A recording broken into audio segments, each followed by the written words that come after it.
A história do plutônio é muito interessante. Tudo começou lá em 1940 nos Estados Unidos, quando esses cientistas aí, que não são uma boy band do TikTok, estavam estudando reações nucleares basicamente desse elemento aqui, que é o urânio.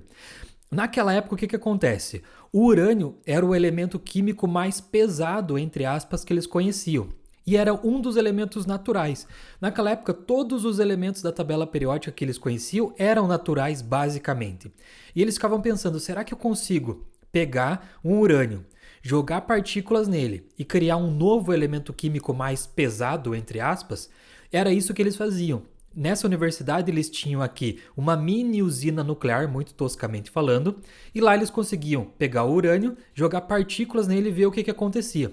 Um dia os caras chegaram lá de manhã, estavam conversando depois do cafezinho, etc. Contaram, não sei o que, meu time ganhou, meu time perdeu. E aí eles pegaram lá o urânio, jogaram lá a partícula de uma outra maneira nele e perceberam que um tempo depois eles criaram um novo elemento químico. Esse elemento químico eles perceberam que era mais radioativo que o urânio, ou seja, muito mais poderoso que o urânio. Ele também era um elemento que eles desconheciam totalmente, ainda precisavam estudar, mas sabiam que ele era mais poderoso e mais radioativo. Esse elemento ganhou o nome de plutônio.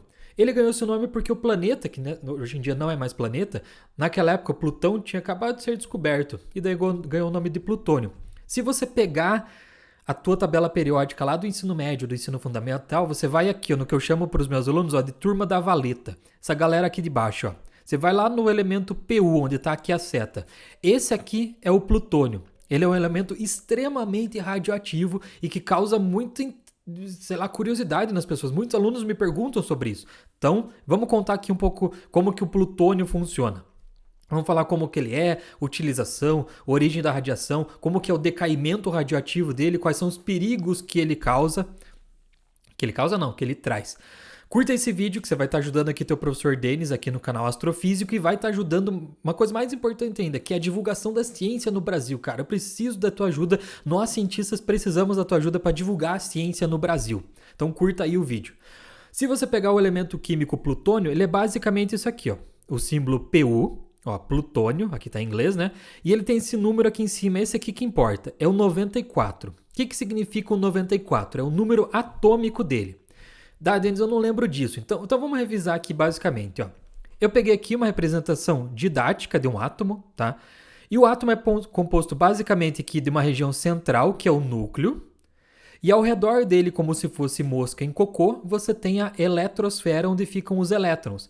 A gente está interessado nesse núcleo aqui. Esse núcleo é composto basicamente de duas partículas, os prótons e os nêutrons, certo? Eu representei aqui os prótons como sendo vermelho e os nêutrons como sendo amarelo. Tá, Denis, o que isso tem a ver com o plutônio? O plutônio tem um número atômico 94. O que isso significa? Que ele tem 94 prótons no núcleo, ou seja, os vermelhos. O plutônio tem 94. Denis, e o urânio? O urânio ele tem 92 prótons. Se você pegar a tua tabela periódica, você vai ver que cada elemento químico tem um número aqui diferente. Isso significa o quê? Significa que eles têm quantidades diferentes de prótons no núcleo.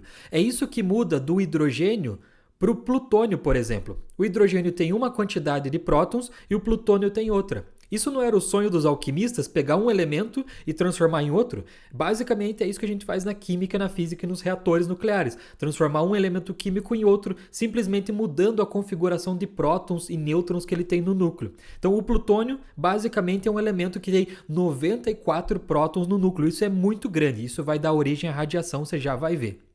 Existe uma coisa que nós chamamos de isótopos. O plutônio tem 15 isótopos, basicamente. Denis, para com esses nomes, o que isso significa? Calma. Isótopo basicamente significa, você tem o elemento químico plutônio, que tem 94 prótons no núcleo, e você altera a quantidade de nêutrons. Então você tira um nêutron, vira um isótopo. Coloca 2 nêutrons, vira outro isótopo. Você tem 15 configurações de plutônio diferentes que são chamados de isótopos. São configurações diferentes dos nêutrons dentro do núcleo. Isso dá origem a isótopos. Cada isótopo tem uma característica diferente, uma aplicação diferente. Por que eu estou falando isso? Porque nós temos interesse nesse aqui, ó, o plutônio 239. Esse aqui é que é o cara. Esse aqui é extremamente radioativo, extremamente difícil, você consegue gerar energia a partir dele e ele pode causar uma devastação muito grande dependendo da maneira que você utiliza. Então o nosso interesse é nesse aqui, o plutônio 239. Denis, eu nunca vi o plutônio, como é que ele é? Tá aí ó, na tela para você. É basicamente um metal, cara. Obviamente eu nunca cheguei perto de um, nem na universidade, nunca cheguei perto. É extremamente radioativo. Se você chegar perto dele, é muito radioativo mesmo. Mas basicamente essa aqui é a configuração dele. Ó. Veja que ele sofre oxidação muito fácil por ser um metal, né? Basicamente. Então, tá aí o plutônio para você que desconhecia, nunca tinha visto uma imagem dele. Denis, da onde vem a radiação? Desculpa que eu tô aqui na frente ó, da tela aqui, tem um negocinho verde, tá vendo? Já vou explicar para você o que é isso. Vamos pensar o seguinte, de onde vem a radiação que o plutônio gera? Não é só o plutônio que gera, outros elementos radioativos também geram ela. Como é que ela nasce? De onde ela vem? Pensa o seguinte, ó, eu sempre faço analogia com os meus alunos na aula, que é o seguinte, pega um pouco de argila, certo? E faz uma bolinha. Fez uma bolinha de argila? Agora vai lá, pega mais um pedaço e junta nessa bolinha que você já fez. E vai juntando, juntando, juntando. Concorda comigo que uma hora você vai ter uma bola de argila muito grande. Só que essa bola de argila muito grande, ela é instável. Ela começa a perder pedaços, né? Porque ela é muito grande, ela vai perder pedaços. Uma bola de argila pequenininha é mais fácil de você segurar do que uma bola de argila grande. A grande ela vai perdendo pedaços. Certo, pega essa analogia e vamos levar para os átomos agora. Vamos pensar no núcleo do átomo, certo? Que são basicamente prótons e nêutrons. Pega um elemento químico que tem poucos prótons e poucos nêutrons no núcleo. Ele é pequenininho, ele é estável, certo? Agora, se eu for aumentando a quantidade de prótons e aumentando a quantidade de nêutrons, o núcleo começa a ficar instável. O urânio é um elemento que tem 92 prótons, ele é instável, são muitos prótons, ele não consegue ficar ali. O plutônio mais ainda, ele tem 94, então ele é instável. Esses elementos químicos que têm um núcleo muito grande e se tornam instáveis, emitem radiação. O que é radiação? Ele é tão instável que, entre aspas, ele começa a perder pedaços. E aí ele emite energia na forma de radiação.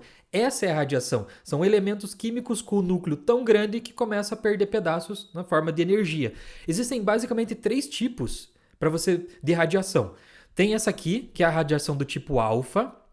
Tem essa aqui, que é a radiação do tipo gama. E essa última aqui que eu estou tampando, que é a radiação... Gama não. Alfa, beta e a última é gama, certo? Alfa, beta e gama. O que é essa aqui do tipo alfa? É quando o núcleo libera 2 prótons e 2 nêutrons. Basicamente um núcleo de hélio. A do tipo beta é quando o núcleo libera um elétron. E a do tipo gama, que eu estou tampando aqui, é basicamente uma ondinha, que é uma radiação eletromagnética, não emite partículas, emite só a radiação do tipo gama. Então tem 3 maneiras de você emitir radiação, do tipo alfa, do tipo beta e do tipo gama. Você já vai ver para que isso vai servir. Então essa é a origem da radiação de qualquer elemento, inclusive do plutônio. Aqui eu trouxe para você a receita da Ana Maria Braga para você produzir plutônio. Fica tranquilo, você não vai conseguir fazer isso aqui nunca em casa. Nunca, então nem tente. Você precisa de uma usina nuclear para fazer isso. Que é o seguinte, ó. Lembra que eu falei para você que o plutônio não é um elemento natural? O que significa isso? Que você não vai encontrar ele na rua, no meio do mato. Ele não vai estar em lugar nenhum. O plutônio ele nasce de um outro elemento químico, num processo de decaimento radioativo. Tudo começa com o urânio. Esse urânio aqui, ó, 238. Aí ele está lá, e o que eu faço? Eu jogo um nêutron nesse urânio 238. Quando eu jogo um nêutron nesse urânio 238, olha a seta aqui, ele vai se transformar no urânio 239. Só que esse urânio 239 ele é instável. Muitos prótons no núcleo, muitas partículas no núcleo, ele vai perder pedaço. E aí o que acontece? Ele decai. Decai como? Ele emite uma radiação do tipo beta, e vira Neptúnio, ou Netúnio, tanto faz. Virou um outro elemento químico. Ele deixou de ser urânio, ele virou Netúnio, 239, e emitiu uma radiação do tipo beta.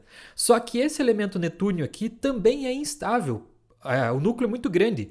E aí o que acontece? Ele também sofre um decaimento radioativo, libera uma radiação do tipo beta e vira plutônio, 239. Então veja, A fase final do urânio, basicamente, se você fizer esse processo aqui, é virar plutônio e liberar uma radiação do tipo beta. Então, o plutônio, ele nasce basicamente do urânio, é uma das formas, certo? Então, veja que ele não é encontrado na natureza, ele vem de outro elemento químico. Então, o plutônio está aqui formado. Esse foi o decaimento radioativo para você chegar no plutônio, que é extremamente radioativo. Extremamente radioativo, muito mais do que o urânio. Por isso que ele é muito perigoso, né? Denis, mas como que isso afeta o meu corpo? Porque vocês aí da física ficam falando aí que, não, isso causa problemas para a saúde, causa câncer, mas como que isso afeta o meu corpo? Basicamente é o seguinte, cara. Veja aqui que eu coloquei um desenho do meu corpo, né? Aqui você tem uma célula do teu corpo, qualquer célula. Dentro da célula você tem um DNA. Basicamente é isso, né? O que acontece? Quando você emite aquela radiação que eu falei para você, ou do tipo alfa, do tipo beta, do tipo gama, essa radiação pode quebrar partes do teu DNA. E aí isso vai causar uma mutação, alguma coisa vai acontecer ali. E quando a tua célula replica, ela se divide novamente, ela vai levar junto essa mutação que teve. Isso pode ser ruim para o teu corpo, pode causar um câncer. E aí você vai ter um problema de saúde decorrente disso. Esse é o problema da radiação, é a alteração do DNA e como isso altera os órgãos do seu corpo, como isso altera o funcionamento do seu corpo, basicamente. É assim que você é afetado pela radiação lá do plutônio ou de qualquer elemento químico. Mas, Denis, você falou aí que plutônio vem do urânio. Beleza, mas como é que eu formo isso? Lembra aqui, eu trouxe aqui uma planta de uma usina nuclear, certo? Você deve saber, basicamente, que a usina nuclear utiliza o urânio para aquecer a água. Essa água aquecida gira uma turbina. Essa turbina gira um ímã que gera eletricidade, né? E, basicamente, esse urânio ele vai sendo transformado em outros elementos químicos pelo decaimento radioativo. E isso faz com que você chegue aqui, né?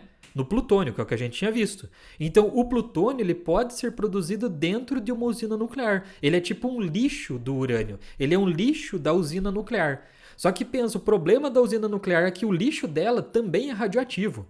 Se o lixo dela fosse água só, ela produz água também, no vapor da água que libera. Mas se fosse só isso, estava tranquilo. O problema é que a usina nuclear gera um lixo radioativo, basicamente plutônio, que também é radioativo e que tem uma meia-vida muito grande. O que é uma meia-vida? É o tempo que o elemento químico leva na natureza para cair a radiação dele pela metade, para desaparecer a metade. Só que tem elementos químicos tipo plutônio que podem levar 80 milhões de anos para cair pela metade, ou seja, a radiação dele vai estar por aí por muito tempo. Então você pode produzir numa usina nuclear, ou você pode produzir numa explosão de uma bomba atômica. Numa explosão de bomba atômica você tem liberação de energia, que essa energia pode interferir com o urânio que você tem na atmosfera ou mesmo na bomba. Isso gera produção de plutônio. O problema de uma bomba é que ela não é controlada. E o plutônio que é gerado se espalha pela atmosfera, se espalha pelo meio ambiente e entra naquele ciclo biológico, sabe? Das plantas, daí o animal come a planta, aí nós vamos lá, comemos o animal e isso vai afetando a cadeia alimentar. O plutônio vai ficar durante milênios, muitos anos, ele vai ficar na cadeia alimentar e esse é um problema. Então o plutônio pode ser produzido na usina nuclear ou na explosão de uma bomba também. Então, às vezes, alguns países tentavam produzir plutônio utilizando essa técnica aí que eu estou mostrando para você na tela. Isso começou a ser controlado. Porque você está produzindo plutônio para quê? Para que você quer plutônio? Plutônio é altamente radioativo. Para que você quer usar ele, né? Então, começou a ter um controle disso. Uma aplicação. Olha que interessante. Sabe essas sondas que vão para o espaço? Essas que vão para espaço profundo, tipo a sonda Voyager. Pensa comigo. Ela vai para muito longe do Sol. Então não adianta eu botar painel solar nela, porque ela não vai receber energia suficiente do Sol para produzir eletricidade para ela funcionar. Tipo a câmera dela, o pequeno motor que tem lá dentro, não vai adiantar. Como é que eu vou mandar essa sonda para longe do Sol sem nenhum tipo de fonte de alimentação? Tem sim, que é esse que a gente chama aí, RTG. Deixa eu só lembrar o nome aqui, ó. É aqui, ó. Gerador termoelétrico de radioisótopos. Aqui eu peguei basicamente um esquema da sonda Voyager e aqui nesse esquema ó, você tem esse gerador termoelétrico de radioisótopo. Isso aqui vai fazer o quê? Gerar energia elétrica para a tua sonda, certo? Para quando ela for para longe do Sol. Só que olha que interessante, que radioisótopo é utilizado aqui dentro? Basicamente, plutônio.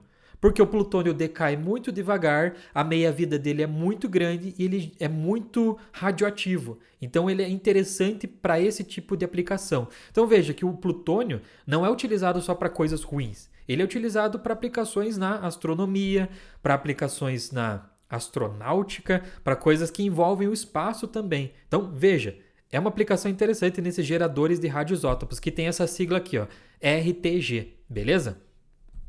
Outra aplicação, você pode pegar, você usou o urânio na usina nuclear, você fez lá o processo, teve como lixo o plutônio, aí você pode pegar esse plutônio de volta, injetar lá na tua usina nuclear, e isso pode gerar energia novamente. Basicamente isso aqui não é muito utilizado, tá? Mas você poderia teoricamente, fazer isso aqui. Por quê? Porque o plutônio ele é muito físsil. É fácil de você fazer a fissão nuclear dele, quebrar o núcleo dele, que isso é fissão nuclear, e liberar energia para você poder fazer lá numa usina nuclear.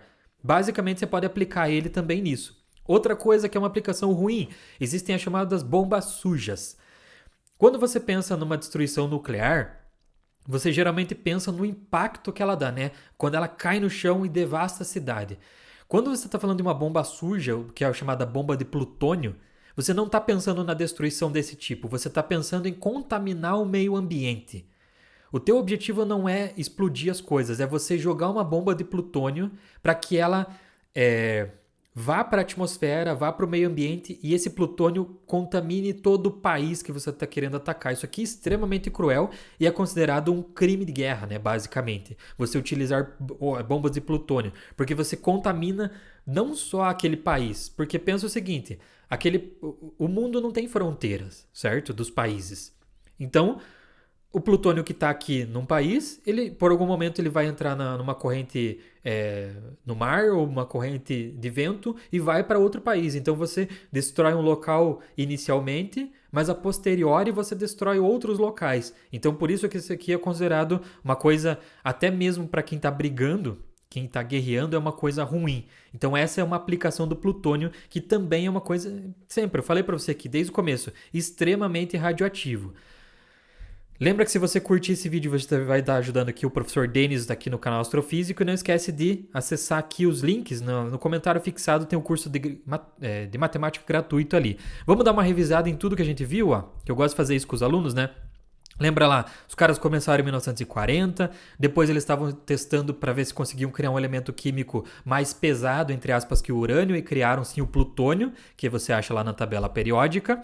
E aí, você tem aqui o plutônio, que a diferença dele para outros elementos é a quantidade de prótons que ele tem no núcleo. Você tem 15 isótopos diferentes de plutônio, porém o mais interessante para aplicação de engenharia ou de ciência é o 239. Aqui você tem uma imagem do plutônio. Eu expliquei para você a origem da radiação, lembra lá da bolinha de argila, e que tem 3 maneiras de emitir radiação, alfa, beta e gama. Aqui você tem o decaimento radioativo do plutônio, que você sai do urânio e chega no plutônio, lá pelas liberações de radiação do tipo beta, como isso afeta o teu corpo, como é a produção dentro de uma usina ou numa explosão de bomba nuclear, aplicação lá em RTG nas sondas espaciais, né, no gerador termoelétrico de radioisótopos, aplicação também que você tem na usina nuclear e também uma aplicação ruim que é numa explosão de bomba suja. Curta aí o canal Astrofísico, se inscreve e acessa aqui embaixo em algum lugar aí o link dos cursos. Beleza? Muito obrigado e tchau!